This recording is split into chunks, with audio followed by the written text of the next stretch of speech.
हमारे चैनल से जुड़ने के लिए YouTube पर मदीना.सब्सक्राइब करें। आ रहा है रमजान शरीफ का महीना, बटेंगे इफ्तारियां अमीरों की चौखट पे, लगेगी लाइन गरीबों की गुर्बत का बनेगा तमाशा। बच्चियों को 2-2 घंटे धूप में बैठाया जाएगा, बेवाएं आके सुबह से लाइन में लग जाएंगी। सेठ साहब सहरी खा के जब सोएंगे ना तो 12 बजे से पहले उठेंगे नहीं वो। उस लाइन में कितनी गरीब बच्चियां बैठे बैठे थक गई, इस अमीर सादे हरामखोर को क्या पता। मत बांट ऐसी इफ्तारी, नहीं चाहिए तेरे घर का ऐसा राशन जो किसी गरीब की गुर्बत का तमाशा बनाए।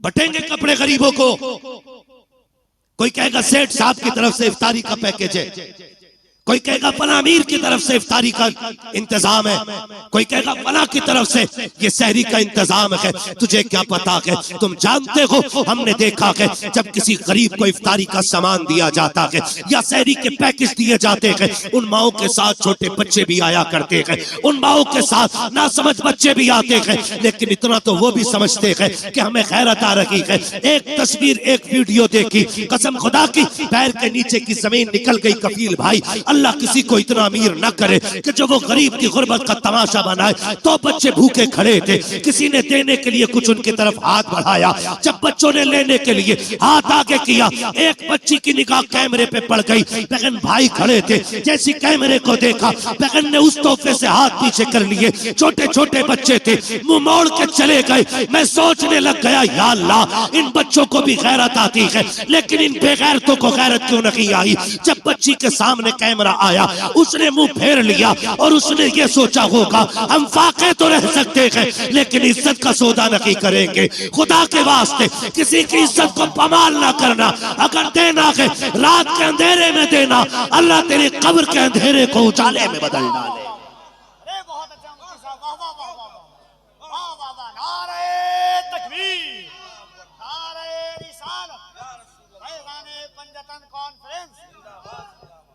सलामत रहो आप लोग। मैं एक बात कहना चाहता हूं, हम नेकी करते तो तमाशा बनाते। चलो फैजान पंजतन कॉन्फ्रेंस है, इमाम हसन रज़ी अल्लाह ताला अन्हु को जब गुस्ल दिया गया, आपकी जब कमीज उतारी गई तो आपकी कमर पे, पुष्ट पे, ये पीठ पे, मतलब पीठ पे आपकी ना काले निशान, काले धब्बे। लोग बातें करने लग गए, ये तो बड़े शहजादे, ये तो नूर वाले लोग हैं, कमर पे काले धब्बे क्यों। जब ये बातें हुई ना तो आपके गुलाम थे, कहने लगे वादा किया था आका ने कि किसी से बताना मत, लेकिन आज इज्जत की बात आ गई तो बोलना पड़ रहा है। कहा तुम बताओ, कहा इल्जाम न देना, गलत न सोचना, ये कोई ऐब के धब्बे नहीं, ये वो धब्बे जब सारी दुनिया सो जाती थी तो इमाम हसन नाज की बोरी कमर पे रख के यतीमों के दरवाजे पे पहुंचाने के लिए जाया करते थे। और आपके विसाल के बाद ये राज खुला कि 100 बेवाओं का चूल्हा इमाम हसन के दरवाजे से चला करता था। 100 यतीमों का चूल्हा इमाम हसन की चौखट से चलता था। एक दिन ना आपके शहजादे ने कहा अब्बा ये बोरी मैं पहुंचा दूं। फरमाने लगे ना बेटे, ये किसी का राज है, राज रहने दे। उन्होंने अपने बच्चों से भी राज नहीं खोले। आज हम तमाशे बना देते हैं, तमाशे बना देते, जलील करते हैं। पैगंबर का अखलाक देखे, हुजूर के इस अखलाक ने पूरी दुनिया में इनकलाब पैदा किया। आज भी कसम खा के कहता हूं, मैं खुल के कहता हूं, हमारी नमाजें देख के कोई मुसलमान नहीं होगा, हमारे हज देख के मुसलमान नहीं होंगे लोग, हमारी ज़कात देख के मुसलमान नहीं होंगे। अगर अखलाक हुजूर वाले हो जाएं तो आज भी लोग कलमा पढ़ना शुरू कर देंगे। आज भी अखलाक की जरूरत है, अच्छे अखलाक की, जो हमारे बीच नहीं है। ये मत समझना मैं नमाज को हल्का कर रहा हूं, मैं नमाज ये कहना चाह रहा हूं नमाज पढ़ो ना पढ़ो, नहीं, नमाज दीन का सतून है, ये कर्ज है, ये तो पढ़नी पढ़नी है, ये तो हर हाल में अदा करनी है, ये तो पढ़ के ही मरना है, मगर साथ जो करना है ना वो ये भी रखना है। अखलाक बड़ी चीज है। कसम खा के कहता हूं, माफ कीजिए, मैयतें होती हैं यहाँ, बोले डर क्यों रहे हो, कहोगे हाँ तो मर थोड़ी जाओगे। लोग मरते हैं कि नहीं? देखे जनाजे, आपने देखा होगा जब बंदा मर जाता है घर के आगे कुर्सियां पड़ती, बीच में कुर्सी यतीमों के चचा की होती है। चचा होता है तो ताऊ की होती है, बीच में कुर्सी डाल के बैठता है।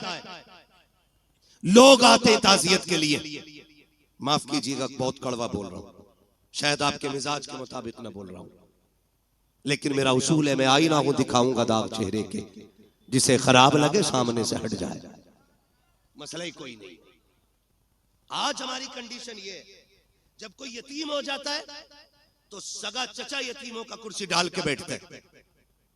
इधर यतीम बेटी बैठी होती है, इधर यतीम बेटा बैठा होता है, और यूं गले में हाथ डाल के आज बैठा है, तसल्ली दे रहा है उसको, तसल्ली दे रहा है। लोग आके कहते हैं, लोग कहते हैं ये बच्चे मरने वाले के, तो बच्चे आने वालों का मुंह देखते हैं, फिर रोने लग जाते हैं। फिर चचा हाथ रख के कहता ना, बाप चला गया है, चचा मौजूद है। बहुत अच्छे लगे ये वादे, बहुत अच्छे थे ये लहजे।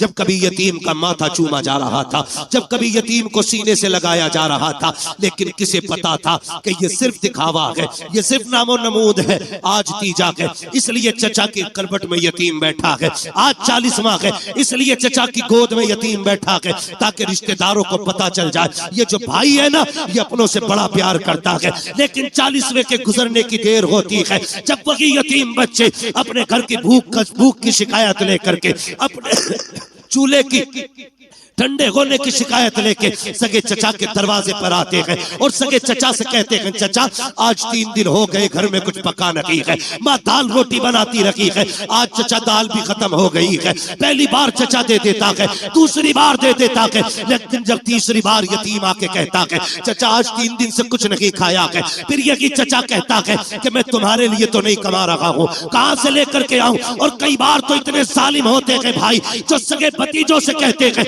तुम्हारा बाप मर गया, तुम्हें हमारे ऊपर छोड़ के चला गया है, खुदा के वास्ते कभी यतीमों को ताने ना देना, अगर देने हो तो कभी गले से ना लगाना, इसलिए कि हम जानते हैं यतीम गैरत वाले होते हैं। ये जो तुम्हारे दरवाजे पे आते हैं इसलिए नहीं आए कि इन्हें बेगैरती लेकर के आई है, ये तो इसलिए चले आए तूने उस दिन सर पे हाथ रख के कहा था भतीजे कभी जरूरत पड़ जाए तो दरवाजे पे आना, कभी कमी महसूस हो बाप की तो मुझे आवाज दे लेना।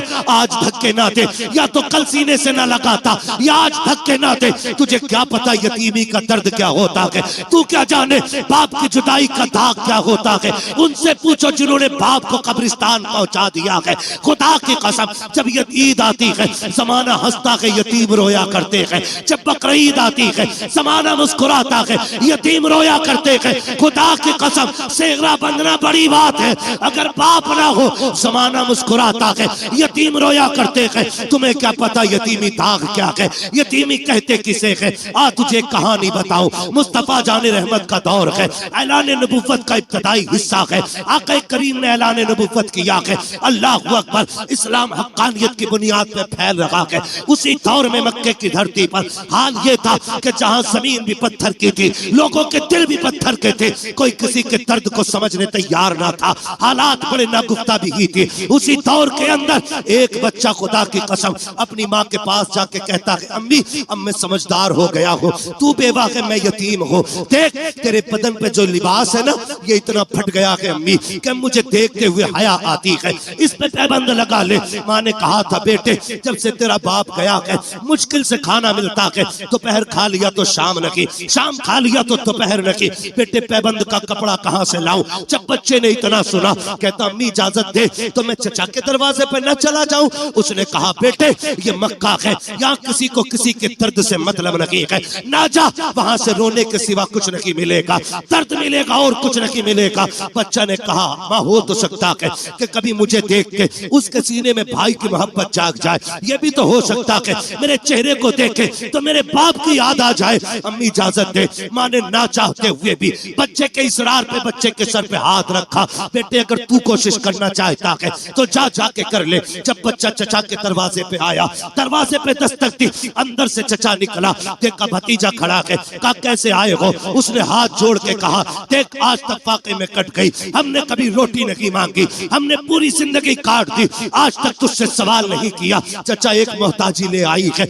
मजबूरी में आना पड़ा है। कहा कौन सी मजबूरी? कहा मेरी माँ ने जो कपड़े पहन रखे हैं वो इतने फट चुके हैं कि बदन जगह जगह से दिख रहा है, इसलिए आया हूँ, एक चादर दे दे ताकि माँ का बदन छुप जाए। जैसी इतनी बात बच्चे ने कही है, चचा ने धक्का दिया, कहा तेरा बाप मेरे ऊपर बोझ बना के गया था, नहीं है तुम्हारे लिए एक फूटी कौड़ी भी। बच्चे ने बदन झाड़ते हुए कहा सच कहा था मेरी माँ ने, यहाँ कोई किसी का दर्द सुनने वाला नहीं है। जब बच्चा रोता हुआ चला, रास्ते में हुजूर के सहाबी से मुलाकात हो गई, हाथ पकड़ा, कहने लगे बच्चे बात क्या है? उसने कहा मैं दर्द का मारा हूँ, मेरा दर्द मेरे सीने में रहने दे। कहा नहीं बता तो सही, शायद मैं तेरे काम आ सकूं। जब बच्चे ने इतनी बात सुनी है, कहता क्या करोगे? लोग रो के सुनते हैं, हंस के उड़ा देते हैं। उसने कहा बता तो सही बात क्या है, रोया क्यों है? हो सकता है तेरे मर्ज का इलाज मेरे पास हो। बच्चे ने सारी बात बताई। कहा माँ के बदन के कपड़े फट गए, सगे चचा से चादर लेने गया था, उसने धक्का दे के भगा दिया।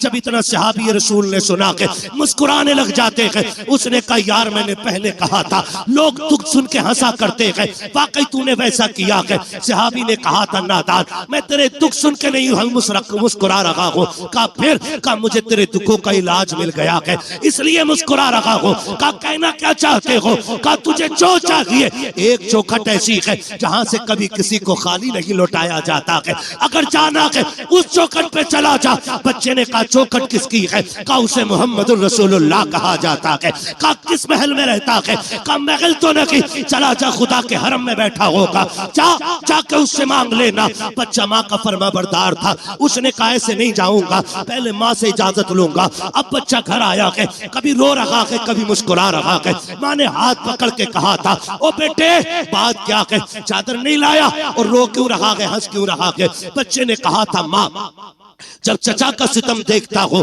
तो रोना आता है, लेकिन एक सखी की खबर सुनता हो तो मुस्कुराना आ जाता है। कहा बेटे कहना क्या चाहते हो? कहा एक सखी का पता मिला है, सुना के वहां से कोई खाली नहीं जाता है, अगर माँ इजाजत दे तो उससे चादर मांग लाऊं। माँ ने कहा बेटे क्या नाम है उसका? कहा उसे मोहम्मद इब्ने अब्दुल्ला कहा जाता है। माँ ने कहा ना बेटे उसकी चौखट पे न जाना, सुना के जो उससे बात कर लेता है उसी का हो जाता है, सुना के जो उसे देख लेता है उसी के गीत गाने शुरू कर देता है। और सुना ये भी है कि जो उसके पास जाता है वो उसे कलमा पढ़ा के छोड़ता है। जब बच्चे ने इतना सुना कहा था अम्मी तेरे सर की कसम खा के कहता हूँ इजाजत दे, मैं तेरा लाल हूँ, मैं कलमा नहीं पढ़ूंगा, अगर चादर ऐसे ही देंगे तो ले आऊंगा, लेकिन चादर के बदले में कलमा नहीं पढ़ूंगा। माँ ने कहा ठीक है फिर चला जा, लेकिन कलमा नहीं पढ़ना है। बच्चा आया दौड़ करके, मुस्तफा हरम में बैठे हैं, उसने आके कहा था या मोहम्मद इब्ने अब्दुल्ला। जैसी बच्चे ने इतनी आवाज दी है, नबी के तेवर नहीं बदले हैं, नबी के चेहरे पे शिकन नहीं आई थी। ये नहीं सोचा था इस बच्चे ने नाम कैसे लिया, नबुव्वत वाली आंखें फिरी, मुस्कुरा के बच्चे को देखा। आका कहते क्या बात है बेटा? उसने कहा जरा इधर तो आइए, अल्लाह अकबर। बच्चा बुला रहा है, नबियों का इमाम अपनी जगह से उठा और यतीम के करीब चला गए। आका करीब गए हैं, उसने कहा ठहर जाइए, पहले मेरी कुछ शर्तें हैं वो मान लीजिए। आका कहते हैं बात क्या है बेटे? कहा कि मुझे मजबूरी लेके आई है, मेरी माँ के बदन के कपड़े फट गए हैं, एक चादर की जरूरत ले आई है। उसने कहा था सुना कि जब तुम किसी की मदद करते हो तो पहले कलमा पढ़ाते हो, सुनो मैं माँ की कसम खा के आया हूँ, मुझे तुम्हारा कलमा नहीं पढ़ना है। इतना बच्चे ने कहा, मेरा नबी मुस्कुराया, कहते बेटे वो तेरी मर्जी है, तुझे जो चाहे फैसला करना, जरूरत तो बता दे। उसने कहा मुझे एक चादर चाहिए ताकि मेरी माँ का बदन छुप जाए। इतना सुना आका करीम ने मुजम्मिल वाली चादर कंधे से उतारी, यतीम की गोद में रख दी। फरमाया बेटे कुछ और चाहिए? कहा बस मेरा काम हो गया है। जैसी बच्चे ने चादर को लिया है, सीने से लगाया है, जैसी चादर सीने से लगी है, इश्क मुस्तफा का सीने में उतरना शुरू हो जाता है। अब बच्चा कभी घर को सोचता है, कभी उनके चेहरे को देखता है, कभी घर की तरफ सोचता है, कभी चेहरे को सोचता है। अल्लाह अकबर। बच्चे ने चेहरा फेंका, फेरा घर की तरफ दौड़ लगा दी। जैसी दरवाजे पे गया, माँ इंतजार में खड़ी खड़ी थी। उसने कहा बेटे ले आया चादर? कहा हाँ। कहा बेटे पहले बता तूने कलमा तो नहीं पढ़ा उनका? बच्चा कहता है माँ तेरे सर की कसम, कौन कहता है कि वो जबरदस्ती कलमा पढ़ाते हैं? मैंने जाके उनसे ये कहा था मुझे तुम्हारा कलमा नहीं पढ़ना है। उन्होंने कहा वो तेरी मर्जी है, जरूरत बता। तो अगर मैंने चादर का नाम लिया, उन्होंने अपने कंधे की उतार के दे दी। जब इतना सुना के माँ चादर को पकड़ के रोकने लग गई। उसने कहा पगले सिर्फ चादर लेके आया है, उस नबी का दीन क्यों नहीं लेके आया?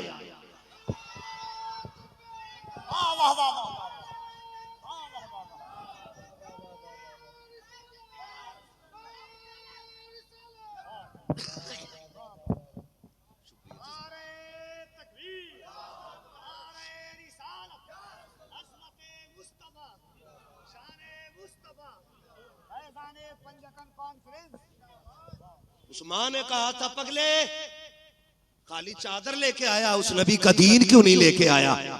माँ मैं तेरा फर्माबरदार, तूने कहा था ना कलमा नहीं पढ़ना है। उसने कहा चल उस नबी की चौखट पे लेके चल, तू नहीं मुझे भी लेके चल। और जब माँ बेटी की उंगली पकड़ के हरम की चौखट पे आई, फिर बच्चे ने आवाज दी। हुजूर ने मुड़ के फिर देखा, आका करीम ने पूछा और क्या चाहिए? बरेली से आवाज आती आता है फकीरों पे उन्हें प्यार कुछ ऐसा, खुद भीख दे और खुद कहे मंगते का भला हो। मंगता तो है, मंगता कोई शागों में दिखा दो जिसको मेरे सरकार से टुकड़ा ना मिला। आका कहते और क्या चाहिए? हाथ जोड़ लिए बेवा ने, आना आमीना के लाल आ तेरे कदमों पे जान निसार करूं। हुजूर आ गए, क्या बात है? का सिर्फ चादर न दे, अपने दामन में जगह दे दे, अपने दामन में जगह दे दे। हुजूर फरमाते ऐसी क्या जल्दी आ गई? उसने कहा जहां अपने ठुकरा देते हैं वहां तूने सीने से लगाया है, वहां तूने सीने से लगाया है। उस औरत ने कहा था महबूब अब जीना है तो तेरे कदमों में जीना है। ओ यार मैं कहना चाहता हूँ जब ये अखलाक हमारे लोग देखेंगे इंशाअल्लाह, कल भी दीन बढ़ रहा था फिर से बढ़ना शुरू हो जाएगा इंशाअल्लाह, मगर शर्त है अखलाक हुजूर वाले होने चाहिए। क्यों यतीम के सर पे हाथ रखा और फिर क्यों उसे धक्का दे दिया? मेरा नबी तो गैरों के सर पे हाथ रख रहा है, गैरों के सर पे हाथ रख रहा है। आता है फकीरों पे उन्हें प्यार कुछ ऐसा, खुद भीख दे और खुद कहे मंगते का भला हो। अभी सुना नहीं शेर के अंदाज में कहा था, बताया था कि हुजूर ईद के दिन भी यतीम को सीने से लगाते हैं, ईद के दिन भी सीने से लगाते हैं। हाथ जोड़ के पूछना चाहता हूँ अमीरों शहजादों पैसे वालों, अल्लाह तुम्हें अमीर रखे, तुम्हारी दौलत से कोई दुश्मनी नहीं, मगर सच बता मेरा बेटा ईद के दिन, तेरा बेटा ईद के दिन 10,000 के कपड़े पहने और उसी दिन कलमा पढ़ने वाले का बच्चा ईद के रास्ते में चने बेचे, तो क्या तुझे हुजूर का दीन याद नहीं आता? क्या इस बच्चे का हक नहीं था ये भी ईद के दिन नए कपड़े पहने? क्या इस बच्चे को ये हक नहीं कि ये भी ईद के दिन 2 रकात के लिए ईदगाह में जाए? क्या ये आज भी चने बेचेगा, आज भी खिलौने बेचेगा, आज भी इसके हिस्से की खुशियां नहीं? ओ यार तुम्हें क्या पता है, यतीमों के सर पे हाथ रख दिया करो। खुदा की कसम अगर वो राजी हो गया, हो सकता है तेरी ईद की नमाज से ज्यादा सवाब यतीम की मुस्कुराहट में दे दिया।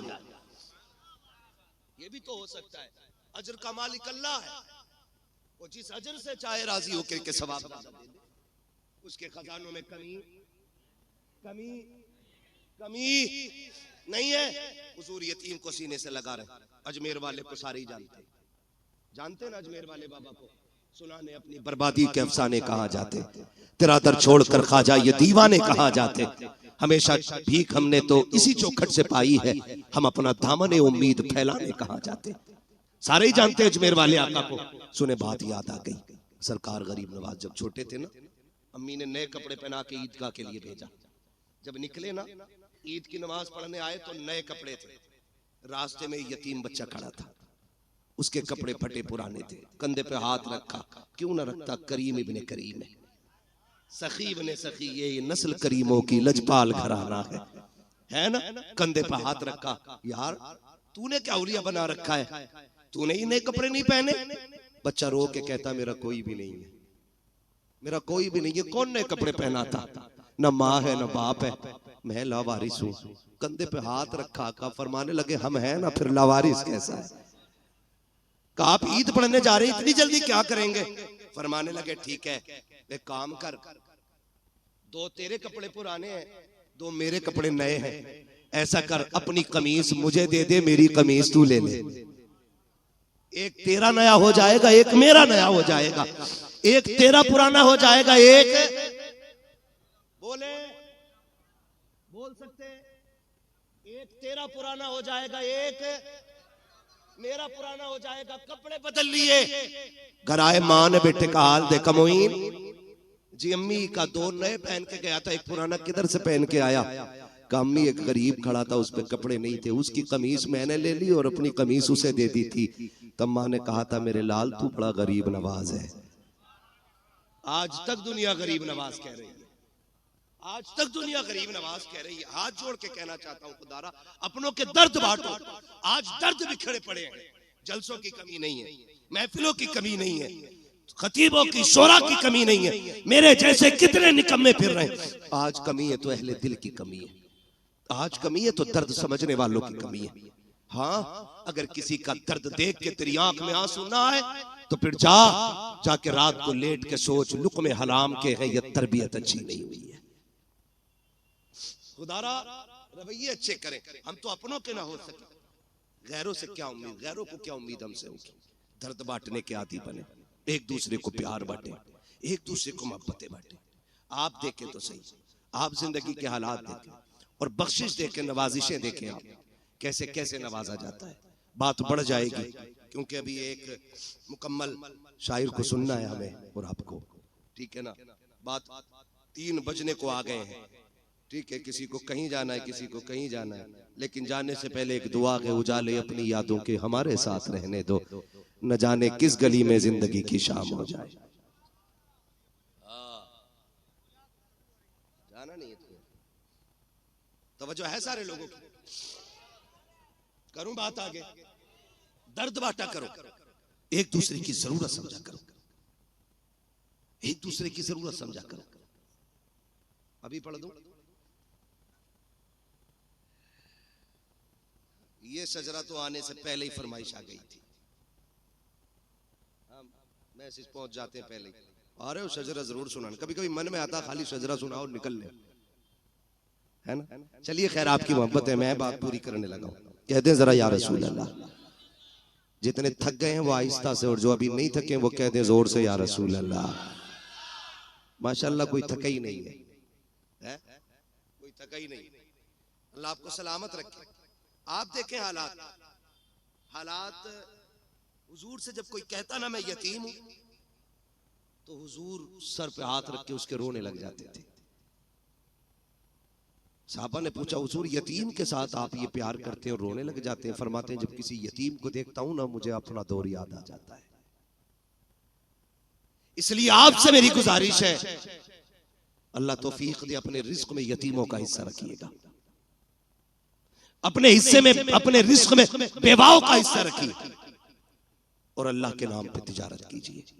कसम खा के कहता हूं, कलकत्ता के समंदर की मछली भी आपको उतना नफा नहीं देगी जितना रब के नाम पे की गई गरीब से तिजारत आपको नफा दे जाएगी। ये याद रखिएगा, लोग समझ नहीं पाते इन पे इतने पैसे क्यों आ रहे हैं, इन पे इतने क्यों आ रहे हैं। ये तो देखिए लगा किधर रहा है, कोई तो अमल होगा ना। पूछ कभी तन्हाई में आकर के क्या करते हो जी, तो कोई ना कोई ऐसा अमल इन लोगों का जरूर मिलेगा जो पता चलेगा कि वो अल्लाह से तिजारत करके बैठे। खुदा आपको सलामत रखे। ये नस्ल करीमों की लजपाल घराना है। हुजूर ने सबसे प्यार किया।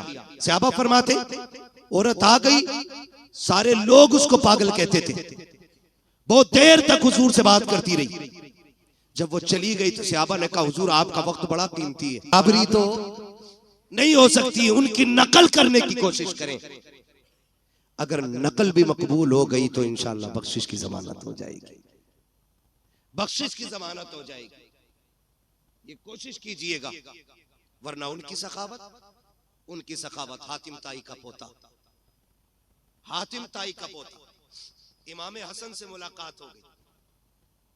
हातिम ताई के पोते चेहरा देख के कहने लगा, पहली मुलाकात थी, उसने पूछा यार ये किसी बादशाह का बेटा है क्या? कहा क्यों? कहा चेहरा बता रहा कि जैसे महलों में पला है।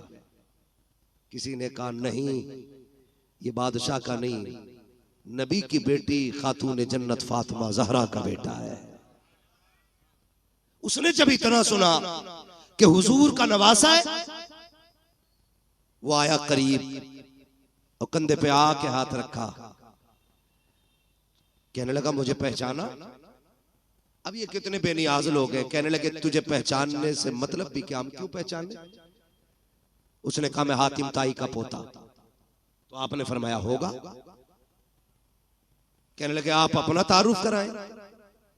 फरमाने लगे हमें तारुफ की जरूरत नहीं, हमें कायनात का जर्रा जर्रा जानता है। वो और चिढ़ गया। उसने कहा अच्छा ये बताओ तुम्हारे दादा बड़े थे कि मेरे दादा बड़े थे? तो आप फरमाते तेरे दादा को कौन जानता है, मेरे नाना के चर्चे तो अर्शों पे हुआ करते हैं। चुप हुआ। उसने फिर सोचा अगली बात क्या कहूं। उसने जो अगली बात इमाम हसन से कही ना, कहने लगा अच्छा ये बताइए क्या आप जानते मेरे दादा की सखावत के किस्से कितने मशहूर हैं? फरमाने लगे कितने मशहूर हैं? उसने कहा दुनिया जानती है, मेरे दादा के महल के 7 दरवाजे थे। कितने बोले? 7 दरवाजे। फिर का सखी इतने बड़े थे कि अगर फकीर आता पहले दरवाजे पे आता, वहां से भी भीख दे दी जाती। फिर वही फकीर दूसरे दरवाजे पे आता। का इतना सखी था मेरा दादा कि धक्का नहीं देता, भीख देता था। का फिर वही फकीर तीसरे दरवाजे पे आता। का फिर धक्का नहीं मिलता, भीख मिलती। का एक एक करके 7 दरवाजों पे जाता था, भीख दी जाती थी। का मेरा दादा इतना सखी था, 7 दरवाजों से भीख देता था। मेरा इमाम मुस्कुरा के कहता ये भी कोई सखावत है? उसने कहा कहना क्या चाहते हो? कहा कि सुन, तेरे दादा के महल के 7 दरवाजे और एक फकीर पहले दरवाजे पे मांगता, फिर दूसरे पे, फिर तीसरे पे। फरमाने लगे दूसरे पे तभी जाता था ना जब पहले से जरूरत पूरी नहीं होती थी। ये भी कोई सखावत है कि दूसरे दरवाजे पे तब गया जब पहले से जरूरत पूरी नहीं हुई। और कब कंजूस इतना बड़ा था तेरा दादा कि दूसरे से भी भला पूरा नहीं हुआ, फिर वो तीसरे पे आया। का तीसरे से भी जरूरत पूरी नहीं हुई। का हद तो ये है कि दरवाजे खत्म हो जाते थे, जरूरत खत्म नहीं होती थी। का ये तेरा दादा है और एक मेरा नाना है, 7 दरवाजे नहीं, एक चौखट है और एक चौखट से जिसे एक बार दे देता है उसकी पुश्तों को कभी मांगने की जरूरत नहीं पड़ती।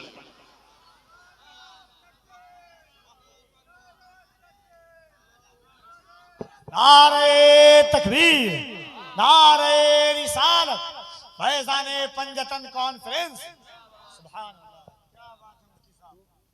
कौन देता है देने को मुंह चाहिए, देने वाला है सच्चा, देने वाला है सच्चा हमारा नबी। आखिरी बात अर्ज कर दो, तवज्जो है। अल्लाह से हुजूर का सदका मांगे। फक्र फाका भूख तंगदस्ती कभी आ जाए तो हराम की तरफ हाथ नहीं बढ़ाएंगे इंशाअल्लाह। सारे वादा करें इंशाअल्लाह कभी हराम की तरफ हाथ नहीं बढ़ाएंगे। फाका कर लेंगे, फाका कर लेंगे। फाका करना ऐब नहीं है, हराम का एक दाना खाना भी ऐब होता है। जिस तरह गलत दवा डालने से फसल तबाह हो जाती है, उसी तरह गलत रोजी खिलाने से नस्ल तबाह हो जाती है। इसलिए कभी हराम नहीं खाना। हलाल की बरकतें ही अलग होती है। हलाल के लुक्मे खाने वालों की नस्लें कभी फरीद बनती हैं, कभी निजाम बनती हैं, कभी बख्तियार काकी बनती हैं, कभी साबिर कलियरी बनती हैं, कभी अहमद रजा बनती है, कभी मुस्तफा रजा बनती है। हाँ, ये हलाल खाने वालों की नस्लों की बरकत है। जो हलाल खाते हैं ये उनके लुक्मों की अल्लाह ने बरकतें रखी हैं। और यहाँ तो सारी सरकारें सुरकाही के मानने वाले लोग बैठे है ना। सरकारें सुरकाही कहीं तशरीफ लेकर के गए, सफर करते थे, तांगे से घोड़े से गए, उतरे और किसी मुरीद ने घोड़ा लिया, कहीं बांध दिया। अब हजरत की तो मेहमान नवाजी चली रही थी, किसी ने सोचा लाओ हजरत के घोड़े को भी चारा डाल दे। तो वही पास के खेत से ना कुछ काटा और डाल दिया। थोड़ी देर बाद हजरत को खबर पहुंची, घोड़ा बीमार हो गया। आप आए, देखा, कहने लगे बताओ बांधा किसने था, यहाँ किसने बांधा था ला करके? हुजूर फला ने बांधा था। कहा इसे खिलाया क्या था? कहा हुजूर इसे चारा डाला था। चारा कहां से लाए थे? कहा खेत से काटा था। कहा पूछा था मालिक से? कहा नहीं। फरमाते हैं बस मेरे घोड़े को कोई बीमारी नहीं लगी है। कहते हैं पूरी जिंदगी ना मैंने हराम का खाया है ना मेरे घोड़े ने हराम का खाया है। कहते हैं ये जो बीमारी समझ रहे हो ना, ये बीमारी उस हराम हरियाली की है जो बिना इजाजत तुमने मेरे घोड़े को खिला डाला।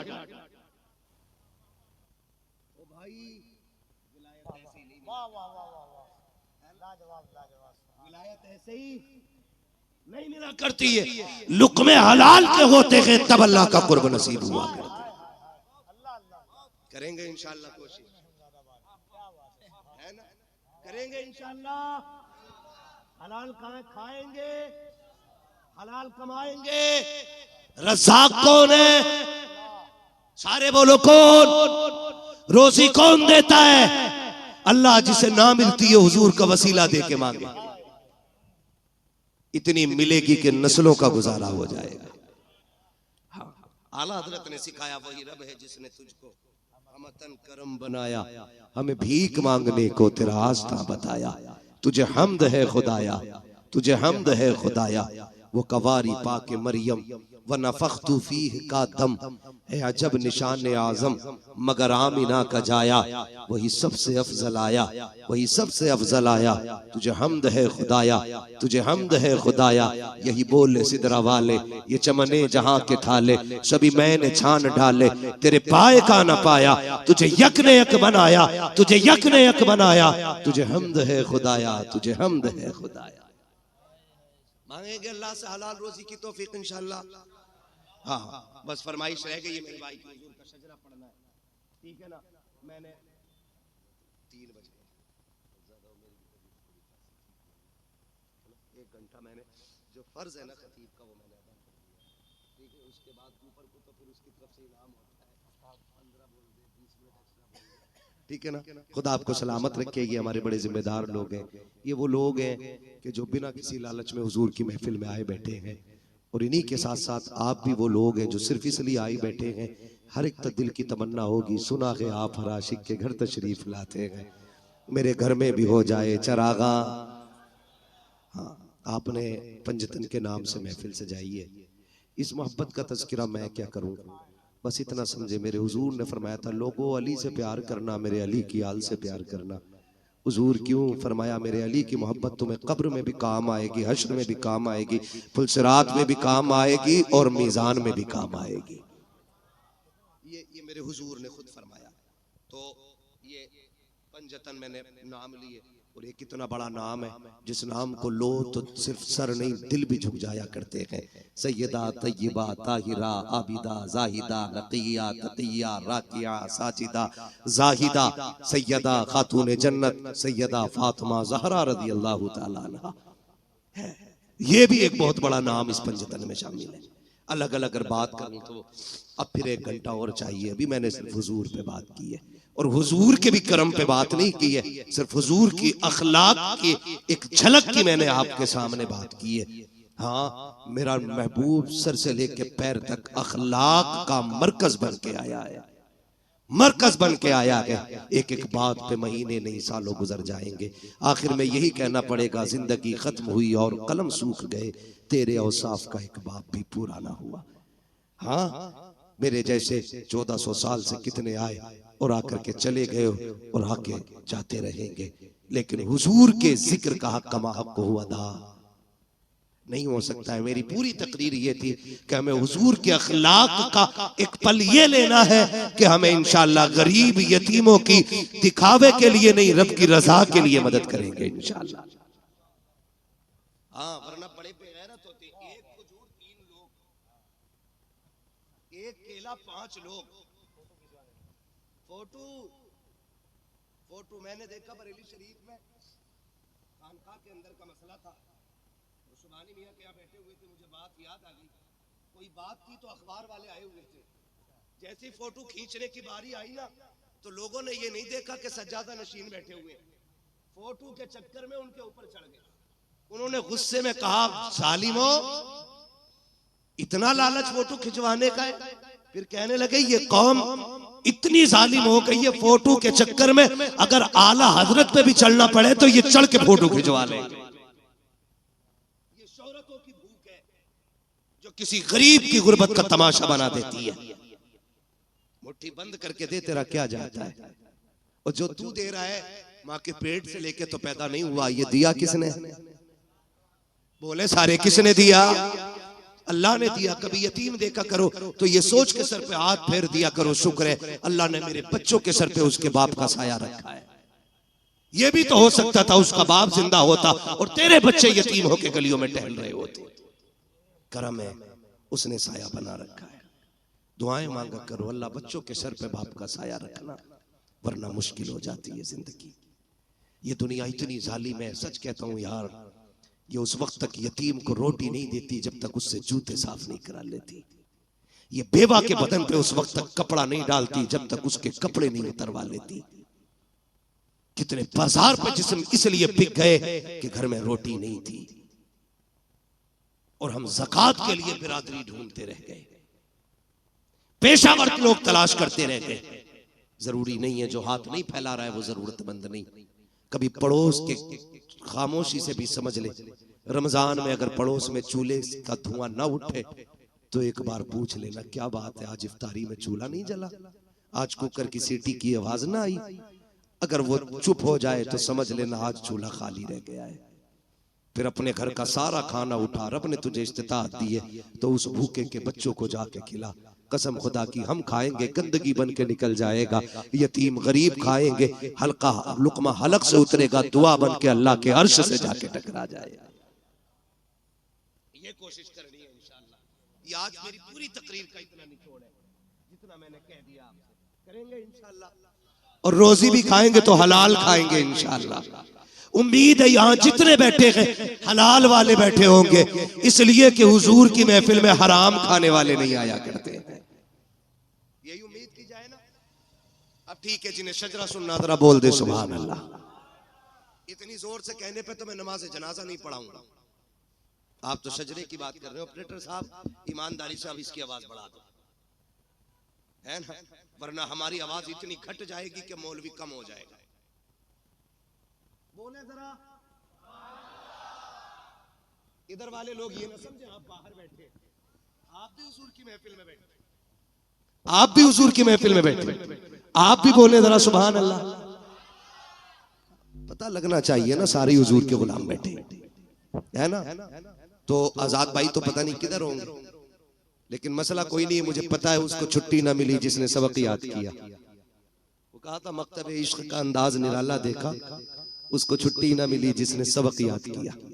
ठीक है ना, उल्टा ही हो जाता। अक्सर जो है ना दावत करने वाला बांटने वाला भूखा रह जाता है, कभी साके कभी फाके, कभी अकेला ही बैठा रह जाता है और कभी सारी बांटने में खत्म हो जाती है। तो जिम्मेदारी बड़ी चीज होती है, बड़ी चीज होती है। अल्लाह इन्हें सलामत रखे। इस जलसे की उम्र कोई इशा से लेके फजर तक नहीं है, जब से तारीख मुकर्रर होती है तभी से जलसे का आगाज हो जाया करता है। दुआ करें अल्लाह इन लोगों को सलामत रखे। इन्हीं लोगों के जरिए मुझे आप तक ये बात कहने का मौका मिल गया है, वरना न बुलाया होता ना मुझे आपसे ये बात करने का मौका मिलता। ये भी तो हो सकता है इस महफिल में कोई इतना अच्छा बैठा हो जिस पर नजर पड़ जाए तो अल्लाह मुझे बख्श दे।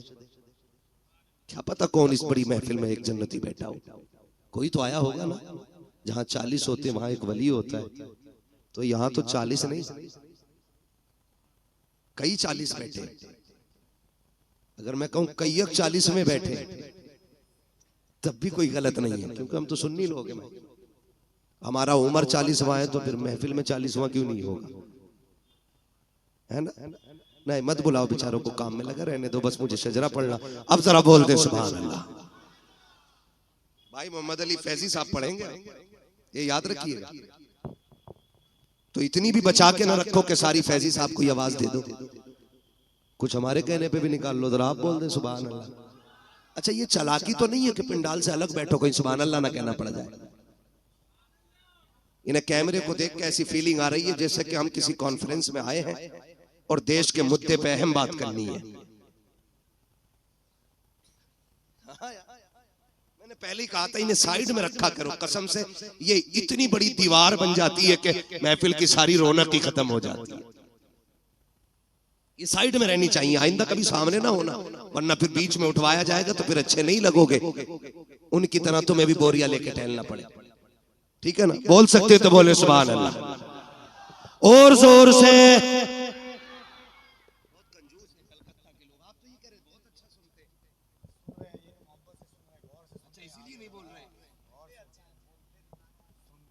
बोले जरा सुभान अल्लाह।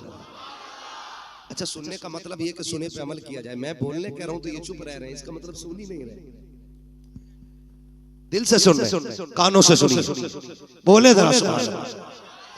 आदम के बेटे शीश, मेरा हाथ का इशारा हो तो समझ जाना मौलवी सांस लेना चाह रहा है।